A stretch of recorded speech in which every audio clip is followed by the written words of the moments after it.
de Apocalipse, capítulo 2, e a partir do versículo 12, nós estaremos lendo do versículo 12 até o versículo 17.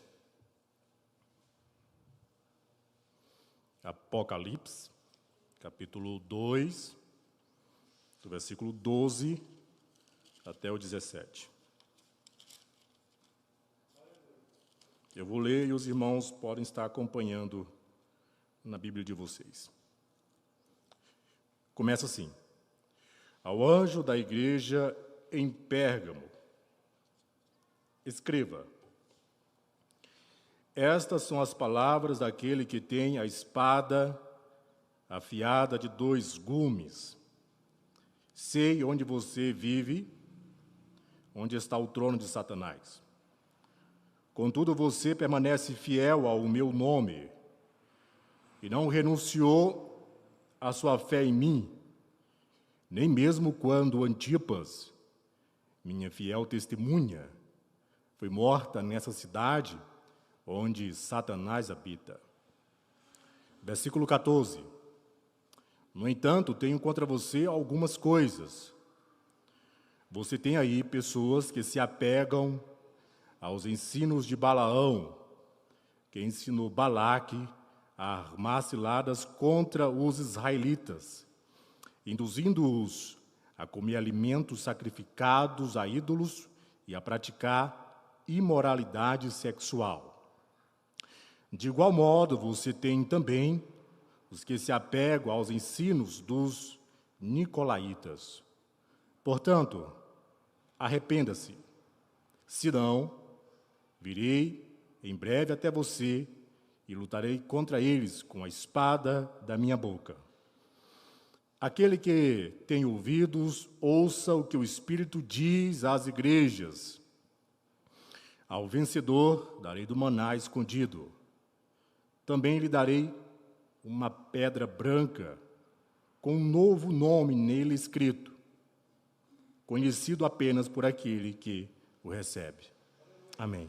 Oremos, queridos. Senhor Jesus, que o Senhor venha nesta noite falar aos nossos corações, assim como o Senhor já tem falado, meu Pai, nas ministrações que são feitas aqui nesse púlpito. Que da mesma forma o Senhor venha me usar como o Senhor usa tantos servos teus. Nós temos, meu Pai, o poder de levar a palavra até os ouvidos, mas só o Senhor tem o poder de levar até o coração. Então nós estaremos, meu Pai, nesta noite expondo a Tua palavra, mas que o Senhor venha levá-las até o coração, até a alma, provocando uma mudança em cada um de nós. Amém. Por estar sentado, amados, como vocês têm acompanhado, toda terça-feira tem tido a exposição de uma carta de uma das igrejas da Ásia. Nós começamos com a igreja em Éfeso, em Esmirna, e hoje estaremos expondo a terceira carta escrita à igreja em Pérgamo. Eu vou pedir que vocês mantenham a Bíblia de vocês aberta, até para ficar mais fácil de vocês acompanharem toda a minha exposição. Eu farei uma mensagem bem expositiva mesmo, e eu começarei dando o contexto dessa cidade, que cidade que é essa. Se vocês virem no texto, do versículo 12 até o versículo 17, tem algumas coisas que nos despertam bastante curiosidade. Por exemplo, que doutrina é essa? Doutrina de Balaão. Quem são os nicolaítas? O que é o trono de Satanás? A igreja estava vivendo aonde estava o trono de Satanás. O que é isso? E a pedrinha branca, o que é? Então a gente vai esclarecer nessa noite esses pontos que despertam em nós dúvidas e despertam em nós curiosidade. O tema da minha exposição, eu trouxe o seguinte: uma igreja que precisava se arrepender. Eu poderia colocar aqui, igreja em Pérgamo, 2 pontos, uma igreja que precisava se arrepender. Irmãos, eu assisti um dia uma série no Netflix, e essa série mostrava lutas medievais, brigas medievais, e um monge bem dedicado à fé dele, ele tinha sido capturado pelos inimigos, pelos vikings, e levado para habitar na terra desses guerreiros. E esse monge, mesmo lá, longe da terra dele, longe do monastério, ele mantinha a oração, ele mantinha a leitura da palavra, ele se mantinha distante das práticas pecaminosas daquele povo. Mas ao longo do tempo, do passar, da vivência, ele começou a absorver a cultura daquele povo. Daqui a pouco, a Bíblia dele estava esquecida. O monge já não orava mais e estava praticando orgias sexuais com as mulheres daquele lugar, porque a cultura absorveu eles. E é exatamente sobre isso que eu quero falar para vocês. Quando a cultura nos absorve, quando nós absorvemos a cultura do lugar onde nós estamos. Quero começar fazendo uma pergunta para uma reflexão, para nos levar a pensar. Queridos, o que poderia ser nocivo a uma igreja, até mesmo mais do que a perseguição a ela? Na carta à igreja em Pérgamos, veremos uma igreja que até lutava contra a cultura do lugar aonde ela estava implantada. A gente vai ver, vocês viram nesses versículos que a gente leu, que Jesus Cristo faz alguns elogios a Pérgamo. Ela estava lutando para manter a sua fé em Jesus, e ela recebe elogios de Cristo. Então ela estava lutando contra a cultura daquele lugar. Irmãos, mas aquela igreja, ela acabou permitindo ser infiltrada pela cultura. E ela aceitou que muitos dos membros dela vivessem de acordo com o padrão daquela cidade. Na Bíblia, irmãos, há um alerta para que não nos moldemos ao padrão do mundo. Veja, Jesus Cristo, quando orou pelos discípulos, lá em João, Jesus disse para o Pai: olha, eu te peço que o Senhor guarde eles no mundo.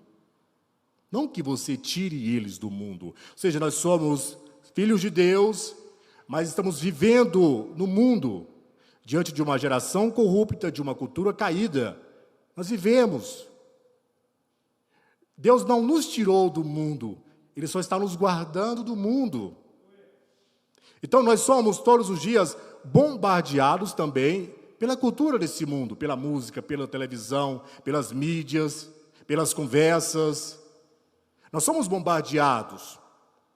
Mas o problema daquela igreja é que ela começou a permitir que os seus membros começassem a ter as mesmas práticas do que aquele povo da cidade de Pérgamo. Mas a Bíblia ela nos diz que nós não devemos nos moldar ao padrão desse mundo. Olha o que diz a Bíblia em Romanos, capítulo 12, e o versículo 2. Diz o seguinte: e não sedes conformados com este mundo, mas sedes transformados pela renovação do vosso entendimento. Para quê? Para que vocês experimenteis qual seja a boa, agradável e perfeita vontade de Deus. A mensagem do apóstolo Paulo aqui em Romanos 12 é que nós não devemos nos ajustar ao mundo, porque há muito crente, muito cristão, muitos membros de igreja, que eles, para parecer aceitáveis, eles nem fazem questão de mostrar que são crentes. Eles conversam como os mundanos, eles ouvem o que os mundanos ouvem, eles participam das mesmas festas. Um dia, uma senhora, que é membro de uma igreja, chegou para uma outra irmã, falou: não tem nenhum problema, é jovem ir para a cama antes de casado. A irmã falou: mas está na Bíblia. Não, mas essa Bíblia é antiquada. Não tem nenhum problema, até porque como que você vai saber se dá certo ou não? Tem que fazer primeiro um teste. E isso, uma pessoa que se diz crente falando desta forma. Por quê? Porque absorveu a cultura do mundo, porque é isso que o mundo fala. Porque é isso que o mundo prega. pegue uma prancheta e comece a fazer uma pesquisa entre as moças e rapazes e pergunta para eles sobre o aborto. Muitos vão dizer que são a favores.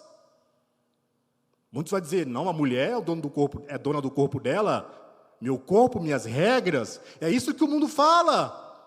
E aos poucos a igreja vai sendo infiltrada com essa cultura. Eu quero chamar a atenção de vocês para a cidade de Pérgamo. Que cidade é essa? Quais alguns detalhes peculiares dessa cidade? Irmãos, nós falamos na última terça, o pastor pregou sobre Esmina, e a cidade de Pérgamo, ela não ficava muito longe de Esmina, ficava mais ou menos 100 quilômetros de distância. E atualmente, essa cidade é conhecida pelo nome de Pérgamo, localizada no noroeste da Ásia Menor, na Turquia. Como que essa cidade era conhecida? Como que as pessoas conheciam essa cidade? Por que ela era famosa? Ela era famosa por sua grande biblioteca e por ser o centro da adoração ao imperador romano. Eu vou explicar para vocês. Como numa época da história de Pérgamo, o Egito, que era o grande produtor de papiro, impôs sanções econômicas à cidade de Pérgamo, impedindo ela de comprar papiro. O que Pérgamo fez? Pérgamo desenvolveu o seu próprio material para escrita. Ela usava o couro de boi, couro de cabritos, couro de carneiro e assim gerando o pergamino. Daí a origem do nome da cidade, Pérgamo, porque eles produziam pergaminos. E essa cidade começou a ficar famosa porque ela começou a vender couros.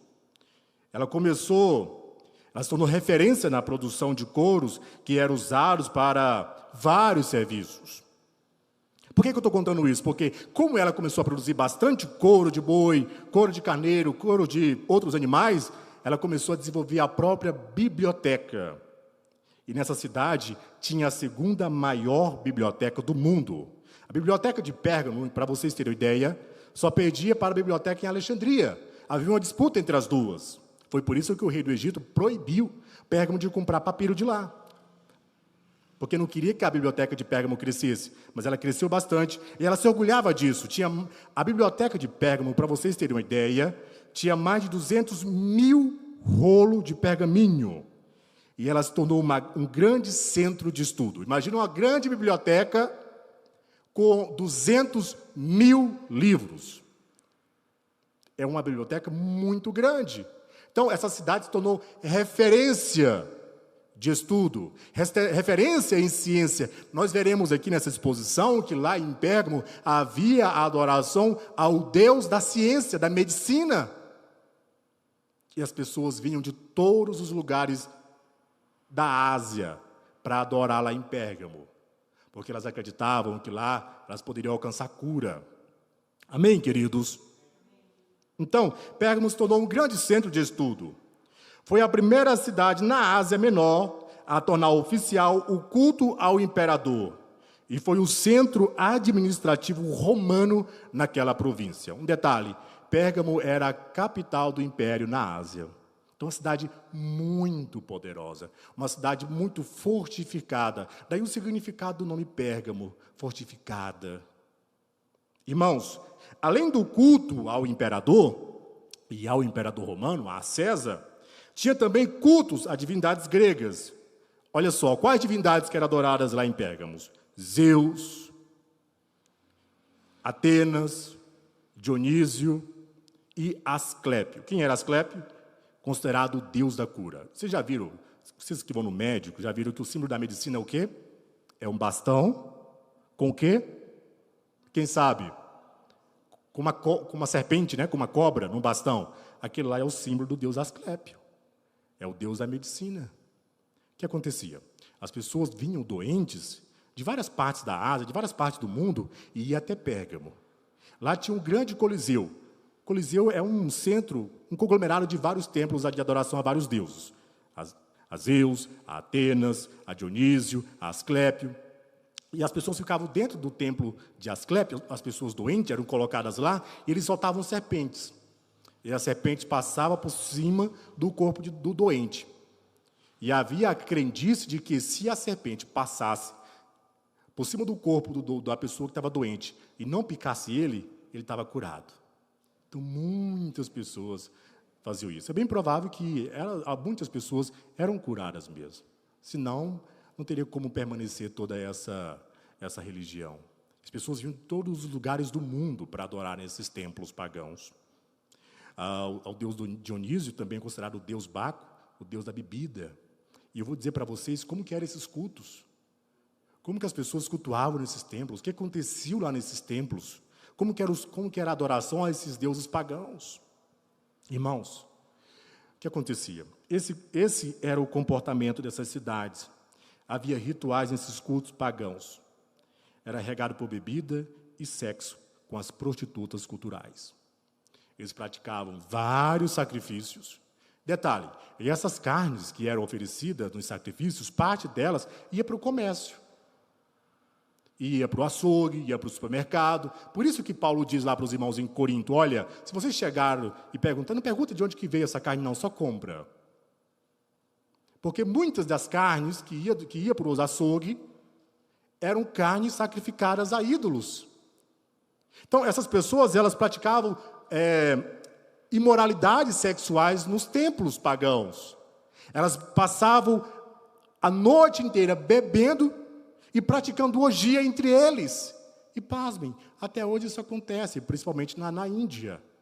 Há religiões na Índia, como o tantrismo, por exemplo, que o centro da adoração é o sexo. É a troca entre casais. E o que acontecia aqui, nesses cultos pagãos, era exatamente isso, troca entre os casais. Você vai falar, não, mas isso é coisa de 2000 anos atrás. Olha o que acontece na nossa sociedade hoje, casais trocando de parceiro. Nas casas de swing, que fala. Não é? Troca de casais. Você fala, não, mas isso é coisa de 2000 anos atrás. Não acontecia e está acontecendo. Porque a questão do pecado do homem, não tem questão de data. É desde quando o homem caiu, o homem é o mesmo. É o mesmo homem lá do Éden que caiu. É o mesmo Adão que caiu, que está dentro de nós. Amém, queridos? E era nessa cidade, em Pérgamo, que havia uma igreja. Que Jesus Cristo está escrevendo, está mandando um recado para aquela igreja. Olha, esse era o comportamento daquela cidade. Era cultural a imoralidade sexual no meio dela. Era cultural praticar orgias nos templos, nas ruas, beber. As pessoas iam para o templo do imperador, adoravam o imperador e depois iam adorar Diana, Atenas, Asclépio, Zeus. Porque a grande questão da cultura, a cultura diz o seguinte, não há nenhum problema em você servir Jesus. Você só não pode dizer que Jesus é o único caminho.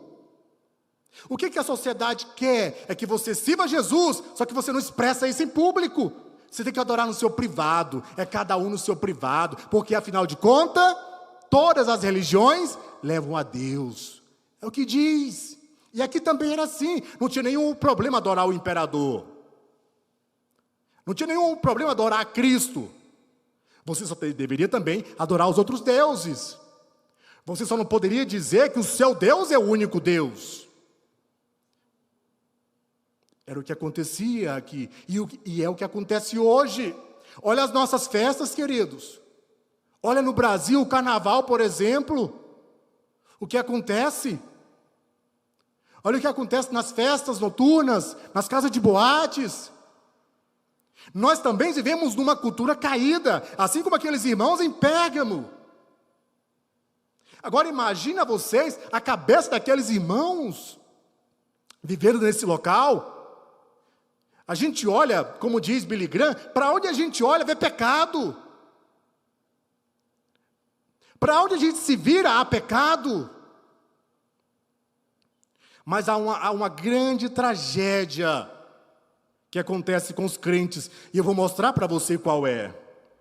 Então, esse era o comportamento da cidade em Pérgamo.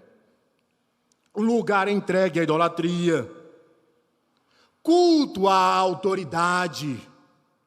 Vejam hoje quantos cultos já não são mais para Deus as igrejas, adorando autoridades.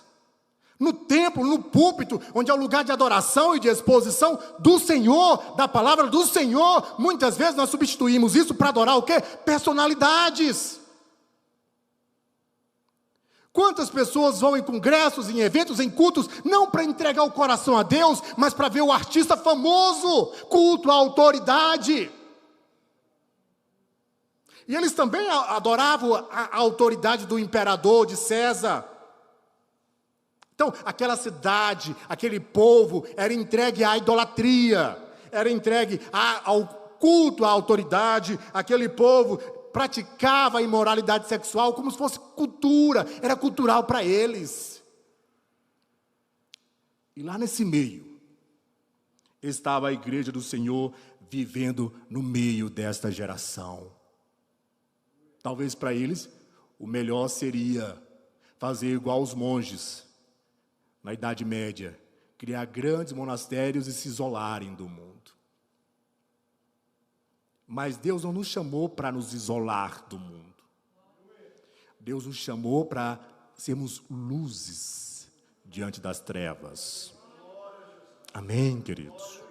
Olha, a palavra do Senhor nos diz que nós viveremos neste mundo em meio a essa geração atual que também é corrompida.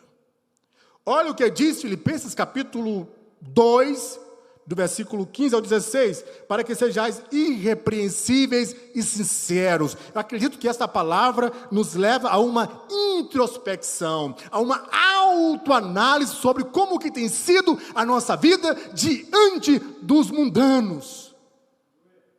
Já viu a gente quando está no meio dos amigos, numa rodinha de pessoas que não são convertidas, e a pessoa conta uma piadinha meio suja, a gente ri para não perder a graça? Aí a gente fala assim, eu também tenho uma piada. E a piada também é suja. E a pessoa olha para você e fala, mas você não é crente? Porque a gente está acabando se assemelhando demais com o mundo. Mas nós somos chamados para vivermos de forma irrepreensíveis. Amém, queridos? Filhos de Deus inculpáveis. Olha o que diz o apóstolo Paulo, no meio de uma geração corrompida e perversa, entre a qual resplandeceis como astro, como estrela no mundo. A geração é corrupta, o mundo está em trevas, a Bíblia diz que o mundo jaz no maligno. O que significa isso? No original o mundo está no colo do maligno. É como um pai que está mimando o filho no colo. Mas nós somos como estrelas, que resplandecemos a luz do Senhor Jesus em meio a esta geração, queridos. Como, Valdeilson, eu consigo viver sem ser absorvido pela cultura ou sem absorver a cultura? Retendo a palavra da vida. Para que no dia de Cristo, conclui o apóstolo Paulo, para que no dia de Cristo, olha o que ele diz, possa me gloriar de não ter corrido em vão no meu trabalho. Queridos, olha o que diz um escritor chamado Chris Donald, sobre a cidade de Pérgamo. Ele diz, abre aspas para ele, aparentemente, alguns cristãos confusos em Pérgamo pensavam que podiam participar das festas cultuais pagãs, as quais era uma parte importante da vida social e econômica naqueles dias. Então, os irmãos dessa igreja em Pérgamo olhavam para essa exposição, para essa orgia, para essa cultura em Pérgamo, e eles pensavam, eu também posso participar. Porque em Romanos capítulo 6 diz, eu fui salvo pela graça. Então, porque eu fui salvo pela graça, qual o problema em participar das orgias? Qual o problema de participar da bebedeira, de beber, dormir bêbado, trocar de casal, ir para a cama com a namorada? Qual o problema? Eu já fui salvo pela graça mesmo, a graça me alcançou, porque agora não é o que eu faço, mas é o que Cristo fez, então agora não importa como eu vivo, não importa como o que eu faço com o meu corpo, não importa onde eu vou, eu posso ir muito bem no domingo à noite e no sábado ir numa boate, qual o problema? Era isso que esses irmãos estavam pensando.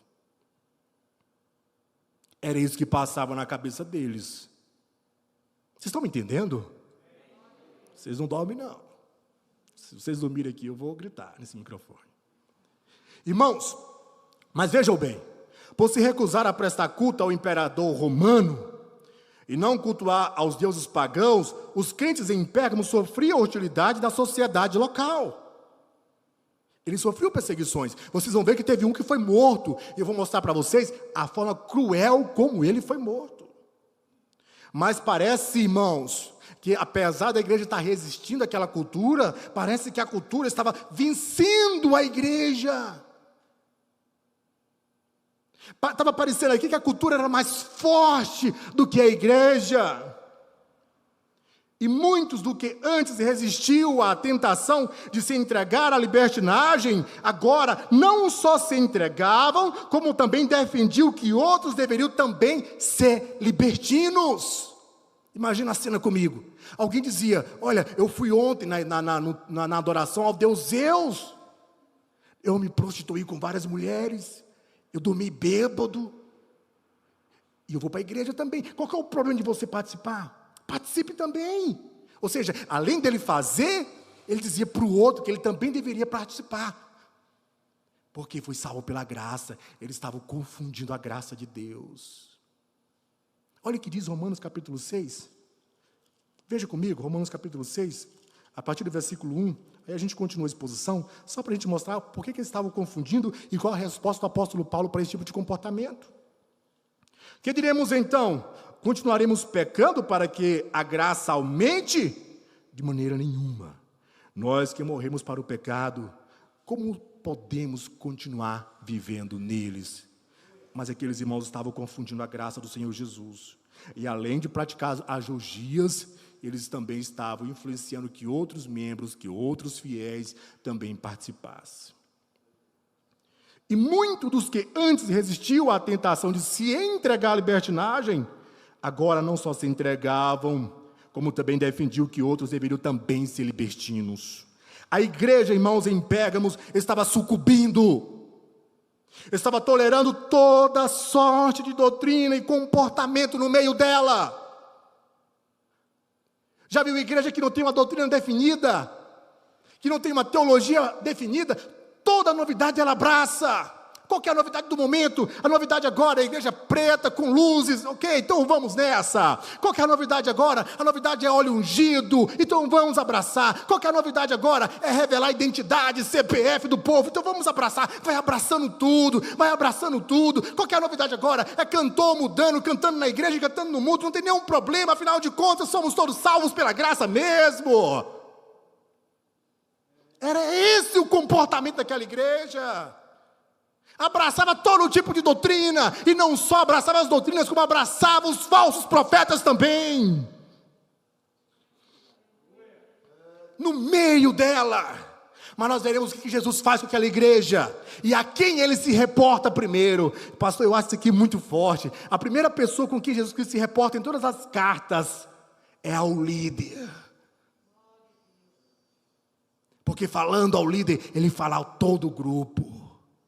Já viu no seu trabalho, quando tem hierarquia, tem um chefe, tem outro chefe, aí o chefe que é superior vê algum empregado fazer alguma coisa de errado, ele não fala com o empregado, ele fala com o responsável pelo empregado. Fala, o teu empregado está fazendo isso e isso. Aí o responsável vai lá e corrige. Não é assim?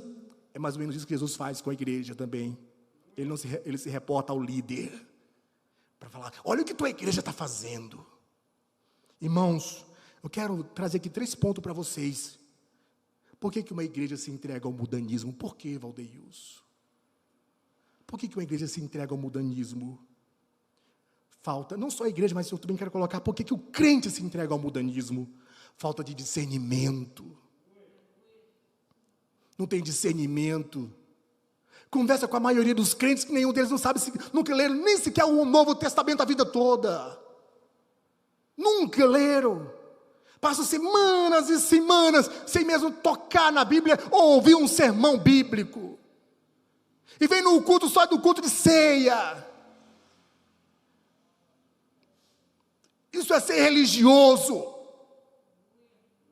E vou apertar um pouco. E muitos deles vinham a pandemia no culto como usando como desculpa a pandemia, e às vezes nem é. Falta de discernimento, ficaram cegos, não sabe discernir mais o bem do mal, para ele é tudo uma coisa só. O que mais? O que leva um crente ao mundanismo? Irmãos, desprezando o que é sagrado. Muitos desprezam o que é sagrado. Essa igreja começou a desprezar o sagrado. Como diz Marco Almeida, é que o sagrado se tornou hilário, ridículo. Não respeito mais, por exemplo, a ceia do Senhor. Quantos tomam de forma indigna, sem nem saber o significado, desprezando o sagrado. Aí a pessoa cai no mundanismo. O que leva a igreja ao mundanismo? Tolerar um falso ensino com seus falsos mestres. Uma igreja que não tem uma doutrina certa, ela tolera qualquer ensinamento. E qualquer um que ensine. A igreja, para ser firme e forte, ela precisa ter uma doutrina definida e pregar a doutrina. Graças a Deus por essa congregação, amados.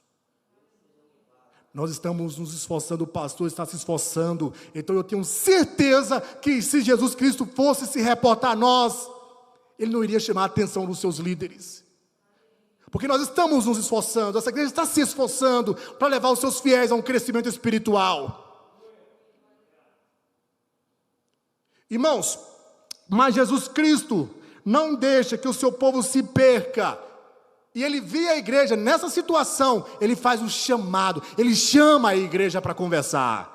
Agora, vocês que estão com a Bíblia aberta, continue, Apocalipse capítulo 2, versículo 2, veja como que ele faz. Jesus começa dizendo, assim como nas outras cartas, que ao anjo da igreja eram escritas aquelas palavras, mostrando que o líder local tem a responsabilidade pela vida espiritual do seu povo.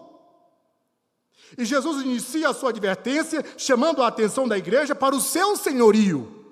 Veja aí, olha o que ele fala, Apocalipse 2:12. E isso diz aquele que tem a espada aguda de 2 fios. Agora, veja a explicação. Por que Jesus Cristo fala, capítulo 2 e versículo 12? Por que ele fala o seguinte, olha, ao anjo da igreja em Pérgamo escreva, essas são as palavras daquele que tem a espada afiada de 2 gumes, ou de 2 fios, ou de 2 lados. Por que ele fala isso? Vou explicar para vocês. Naquela época, em cada local do Império Romano, havia a figura do governador, ou do representante do Império. E aquele representante, ele tinha o poder de condenar uma pessoa à morte, caso não obedecesse às leis romanas. Nessa parte B do versículo, onde Jesus fala, aquele que tem a espada afiada de 2 lados, Jesus está dizendo o seguinte, para a igreja, temem a mim, mais do que vocês temem ao governador, porque o governador tem o poder de punir vocês, mas eu sou superior a um governador, eu sou superior à autoridade romana, eu tenho a espada afiada comigo. A espada, segundo Romanos capítulo 13, versículo 4, significa autoridade, juízo. Então ele tinha a palavra para decretar juízo sobre um povo. Vocês estão entendendo? Nossa, essa carta é muito séria. Muito sério o que estava acontecendo com essa igreja. Então Jesus chama ela para conversar e faz uma ameaça, uma advertência. Temo a mim, eu tenho a espada, eu tenho o poder de punir. Vocês temem o governador, vocês temem a autoridade romanas, vocês devem temer a mim mais do que vocês temem a eles. Mas Jesus Cristo, continuando em Apocalipse capítulo 2, Jesus Cristo, ele faz 3 elogios à igreja local. Olha, apesar de tudo, ele encontra coisa boa no meio da igreja.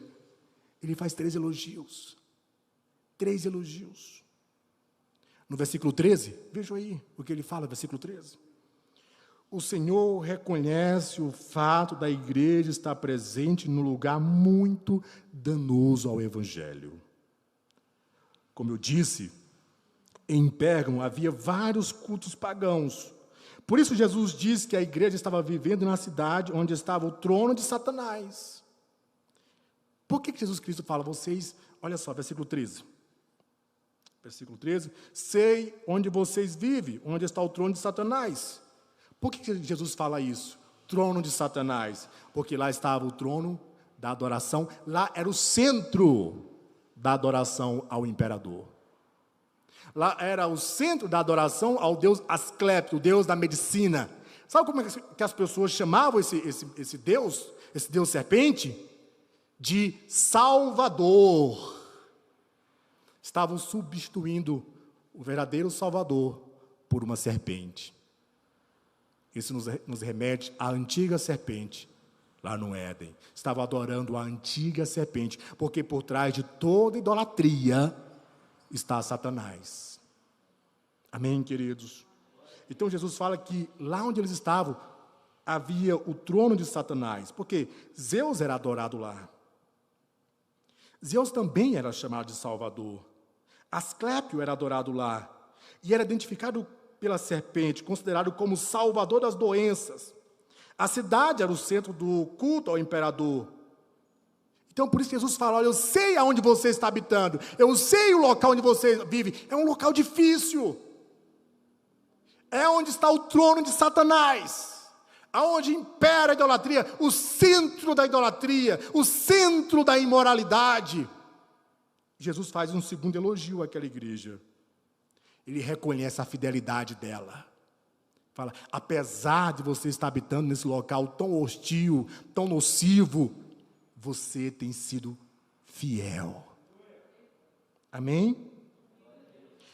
O terceiro elogio, no versículo 13, que Jesus faz, é o seguinte: o Senhor faz um terceiro elogio, reconhecendo que naquela igreja havia cristãos que morriam por causa do seu nome. Veja, versículo 13. Contudo, vocês permanecem fiéis ao meu nome, e não renunciou à sua fé em mim, nem mesmo quando Antipas, minha fiel testemunha, foi morto nessa cidade onde Satanás habita. Quem era Antipas? Quem era esse rapaz? Na Bíblia, não há nenhuma outra menção a esse personagem. Nem mesmo em outras fontes há a citação do nome de Antipas. Por que eu estou chamando vocês para esse detalhe? Porque, olha, um rapaz que foi morto porque foi fiel a Jesus e o nome dele não está na história. Ninguém prega sobre ele, não tem livros que narram, a não ser isso aqui, essa citação. Um historiador não registrou ele. Sabe por quê? Porque ele foi reconhecido pelo próprio Jesus. Às vezes você fala assim, por que eu vou ser fiel ao Senhor se ninguém vê? Jesus vê. Deus vê. Então quem está elogiando esse homem é o próprio Senhor da igreja. Então não há nenhuma outra fonte, não há citação do nome de Antipas, mas, de acordo com a tradição, Antipas era um evangelista que foi morto por Roma por se recusar a prestar culto ao imperador e por pregar o evangelho. Como que Antipas morreu, Valdeilson? Vocês já viram? Eles faziam um touro de bronze, já viram isso? Um touro de bronze, oco por dentro, pegava o seu mártir, pegava a sua vítima, colocava dentro do touro, detalhe, o touro tinha uma boca aberta, e colocava o fogo debaixo do touro, um touro gigante, um touro grande, cabia uma pessoa lá dentro, colocava o fogo, uma fogueira debaixo do touro. À medida que o touro ia esquentando, a vítima que estava lá dentro ia sendo assada viva. Quando ela berrava, o grito que ela berrava ecoava pelo touro e saía pela boca do touro, e parecia que o touro estava mugindo. E o que as pessoas ao redor faziam? Faziam festa. Tocavam, dançavam, comemoravam a morte de uma pessoa. Foi assim que esse homem morreu. Por quê? Porque foi fiel a Jesus. Aí você me pergunta, então, vale a pena servir Jesus? Vale a pena ser fiel a Jesus? Vale a pena se recusar a abraçar a cultura? Para morrer desta forma? Assado vivo, queimado vivo? A gente vai ver no final desta carta como vale a pena.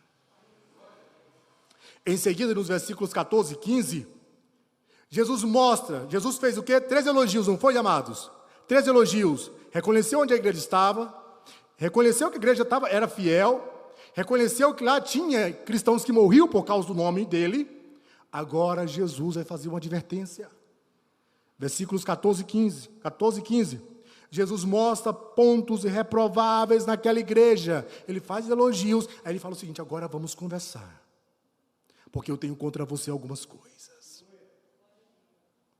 Ele só não mostra esses pontos fracos, como ele diz, que estava contra a igreja. Ser contra o quê? É se opor à igreja.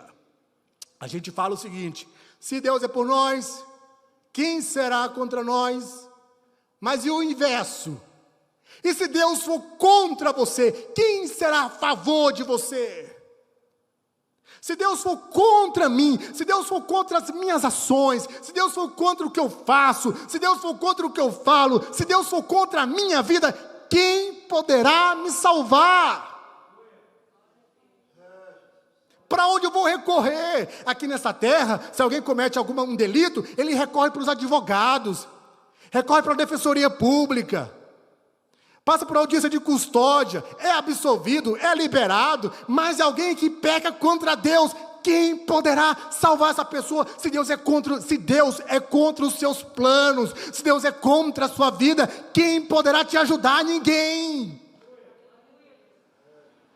Ele diz: eu estou contra você. Mas por que Jesus estava contra aquela igreja? A igreja estava tolerando pessoas que seguiam a doutrina de Balaão.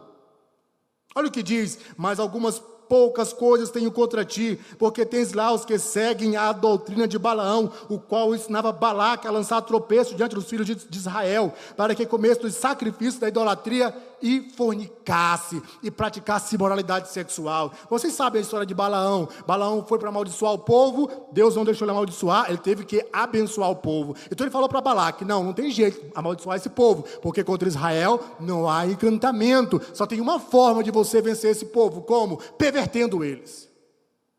Pervertendo. Pegue mulheres, coloque no meio deles. Aí Balaque pegou mulheres moabitas e elas começaram a ter relações sexuais com esses homens, orgia sexual com eles, bebedeira, idolatria. Isso suscitou em Deus ira. Deus ficou irado. Essa era a doutrina de Balaão, perverter através da imoralidade sexual. Balaão fez aquilo por dinheiro, por poder. A doutrina de Balaão, irmãos, é o incentivo à imoralidade sexual, incentivo à participação a banquetes pagãos e à idolatria. Essa é a doutrina de Balaão. Eu vou repetir para vocês: a doutrina de Balaão aí é incentivo à imoralidade sexual, incentivo à participação a banquetes pagãos e à idolatria. Vejamos como Balaão fez no Antigo Testamento para levar o povo a se perder. Números 25, 1 e 3. Israel deteve-se em Sitim, e o povo começou a prostituir-se com as filhas dos moabitas. Elas convidaram o povo aos sacrifícios dos seus deuses, e o povo comeu, inclinou-se aos seus deuses. Juntou-se, pois, Israel a Baal-Peor, e a ira do Senhor se acendeu contra Israel. Irmãos, o mundo aceita ser o outro, Deus não. Deus não aceita ser o outro. Vocês estão entendendo? Deus não aceita ser traído. Deus chama a igreja de noiva, a prometida ao Senhor Jesus. Deus não aceita traição. E a igreja em Pérgamo estava traindo o Senhor, porque estava seguindo esse tipo de comportamento. Eu vou correr um pouco, porque meu tempo está quase estourado. Eu quero só explicar para vocês. E os nicolaítas, quem são? A doutrina é a mesma. Eu penso, isso aqui é pensamento meu, havia a doutrina de Balaão, que era esse ensinamento, e os nicolaítas eram aqueles que propagavam esse ensinamento. Porque eles também incentivavam as mesmas práticas. Então, queridos, a doutrina de Balaão é a perversão à doutrina da liberdade no Novo Testamento. Nós somos livres, sim ou não? Somos livres. Agora, a doutrina de Balaão perverte isso. Fala, você é livre. Você pode fazer qualquer coisa. Você pode até pecar se você quiser, porque você já foi salvo mesmo. Não se perde salvação. Não se perde. Depende de quem te salvou. A gente não vê isso. Ou isso aqui é só coisa de Pérgamos. De Pérgamo. Será que a gente vê isso também na atualidade? A gente vê isso na internet. A gente vê isso nas redes sociais. A gente vê isso nas igrejas, em algumas igrejas. Para querer ser relevante demais, acaba abraçando a cultura, acaba abraçando o mundo. Irmãos, olha o que fala a segunda carta de Pedro sobre esses ensinamentos, os quais, deixando o caminho direito, erraram seguindo o caminho de Balaão, filho de Beó, que amou o prêmio da injustiça. 2 Pedro 2,15. Judas também, o meio-irmão de Jesus, também fala dos que pervertem a igreja do Senhor com falsa doutrina. Olha o que diz Judas: ai deles, porque entraram no caminho de Caim e foram levados pelo engano do prêmio de Balaão, e pereceram na contradição de Corá. Irmãos, semelhantemente à doutrina de Balaão, havia também a doutrina dos nicolaítas. Quem eram os nicolaítas? Um grupo que ensinava uma graça libertina. Eles não estavam fora da igreja, eles estavam dentro da igreja. Porque a maior ameaça da igreja não está externamente, está internamente, quando ela se deixa ser infiltrada. Já viu um submarino, quando ele é infiltrado por água, o que acontece? Ele não sai mais do mar. Todos que estão lá dentro morrem. Então os nicolaítas incentivavam uma graça libertina. Dizia que o povo de Deus poderia participar das festas e banquetes pagãos, além da imoralidade sexual daquela cidade. Eles diziam o seguinte: olha, você está com vontade de participar do culto pagão? Você está com vontade de ir ao carnaval? Vá. Hoje a igreja que montam blocos de carnaval, sobre a alegação de que vão evangelizar no carnaval, e montam grupos de dança, de músicos, e põem abadás, e vão para o carnaval evangelizar. Que Deus tenha misericórdia de nós, de mim. Como eu disse uma vez, nada é novo, tudo só se repete. A gente às vezes fala assim: não, fulano prega coisa, falsa teologia, falsa doutrina, mas ele fala coisas boas também. Jesus está dizendo: você não pode tolerar falsos ensinos no seu meio.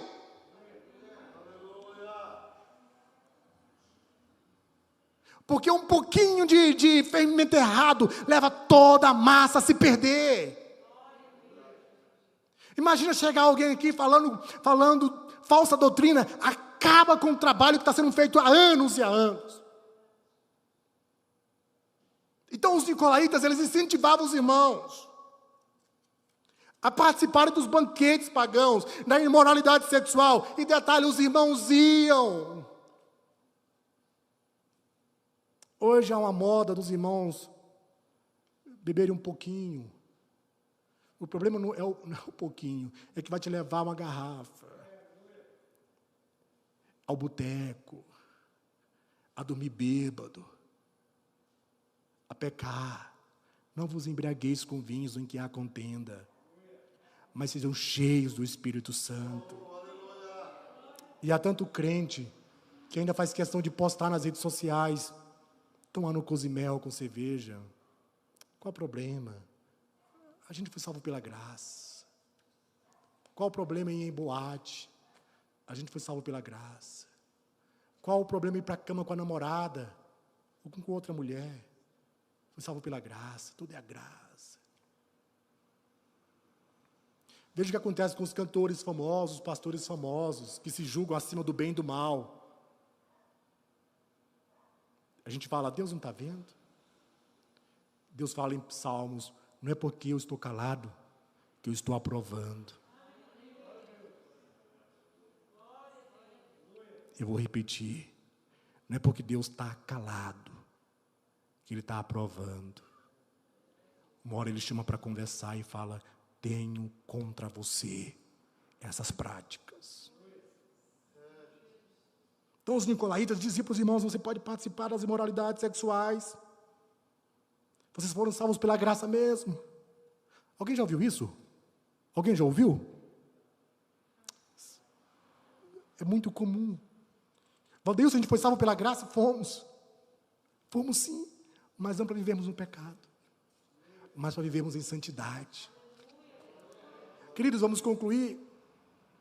Irmãos, então aqueles falsos profetas levavam os irmãos a se desviarem da fidelidade ao Senhor. Esse tipo de ensino é uma distorção da graça do Senhor. Agora, Jesus apresenta à igreja de Pérgamo, Jesus faz um elogio, 3 elogios.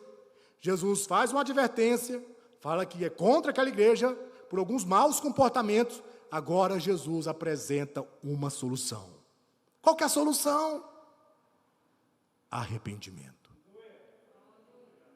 Ele diz, se arrependa. E Jesus fala se arrependa, e ele ainda faz um alerta, porque se você não se arrepender, eu vou vir contra você. Olha o que ele diz, amados, arrependimento é uma mudança tanto na mente, como no comportamento. Você viu tanta gente que chora, está arrependida, chora e faz a mesma coisa no outro dia? Não é arrependimento. Arrependimento é quando você muda a mente, muda o caminho, muda a rota e abandona a velha prática. No versículo 16, Jesus mostra a consequência de se não houver arrependimento. Jesus faz uma ameaça contra a igreja. Ele fala, vim sem demora tratar de um juízo, repetindo contra aquela igreja. Esse vim sem demora, não é quando ele vier no céu de glória, não. Ele falando, eu vou vir de forma repetida contra você. Se você não se arrepender, eu vou vir contra você. Mas ele faz também, ele faz uma advertência e uma sentença para os falsos profetas. Jesus é intolerante com a igreja que tolera o pecado no meio dela, irmãos.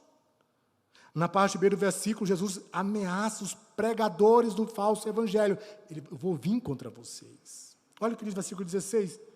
Estou quase finalizando, queridos. Portanto, arrependam-se. Se vocês não se arrependerem, virei em breve até vocês, e lutarei contra eles, contra os falsos profetas, com a espada da minha boca. Jesus está dizendo, eu vou usar a minha palavra para sentenciar vocês. A palavra da minha boca. Lembram no final de Apocalipse, quando diz o seguinte, aí ele tem o quê? Uma espada que sai da sua boca. Para quê, irmãos? Para julgar, para dar sentença. Mas ele não é Deus de graça, ele não é Deus de amor. Sim, ele é, por isso ele faz justiça, por isso ele não tolera o pecado. A carta conclui com Jesus fazendo uma promessa aos crentes. Ele faz 3 elogios, ele faz uma advertência, ele chama ao arrependimento, ele diz, se não se arrepender, vai ter consequência, mas agora ele faz uma promessa. Ao que vencer, darei eu a comer do maná escondido.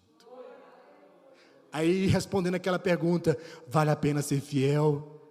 Ao que vencer, darei de comer do maná escondido.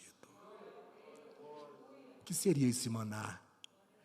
Alguns teólogos falam que, naquela época, quem era absolvido de alguma culpa, recebia uma pedrinha branca. Alguns falam que é essa pedra para participar do maná do Senhor, que dava uma espécie de convite para participar do maná do Senhor. Outros falam o seguinte, que era um bilhete que é dado a um jogador que participava dos jogos atléticos. Ele recebia aquele bilhete e dava o direito de sentar-se à mesa para comer com um grande banquete. Então, eles recebiam uma pedrinha branca, que aqui já estou falando da pedrinha branca, e também do maná ao mesmo tempo. Ele fala, vai receber uma pedrinha branca com um nome impresso. O que seria essa pedrinha branca? Alguns teólogos falam que talvez seria uma pedra onde muitas pessoas que eram julgadas e absolvidas recebiam. Ou talvez era um bilhete para os atletas que venciam os jogos naquela época, para participar de uma mesa de um maná. Valdez, mas o que é o maná? Alguns falam que é o próprio Jesus. Ele fala, eu sou o pão da vida. Eu sou o pão que desceu do céu. O que seria esse maná? O que seria o maná do Senhor? Jesus está dizendo, você vai participar comigo de uma relação íntima. E o nome na pedrinha branca? Irmãos, o nome na pedrinha branca significa identidade. Vou te dar uma nova identidade. A gente vê muito na Bíblia que Jesus, quando chama os seus, normalmente ele mudava o nome, mudou o nome de Abrão para Abraão, Sarai para Sara, Pedro, Paulo, teve o nome trocado.